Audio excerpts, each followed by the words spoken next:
How do you choose the right off-grid solar system for your needs?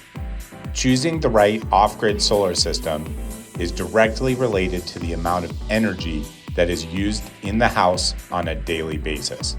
The solar array for an off-grid system should be sized to power the house, plus recharge the battery from the night before.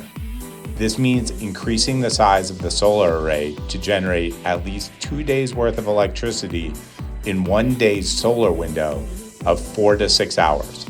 Our team at Iron Edison can be a big help when it comes to designing an off-grid solar system. It's important to determine energy needs by categorizing all the lights, loads, and appliances used in a home.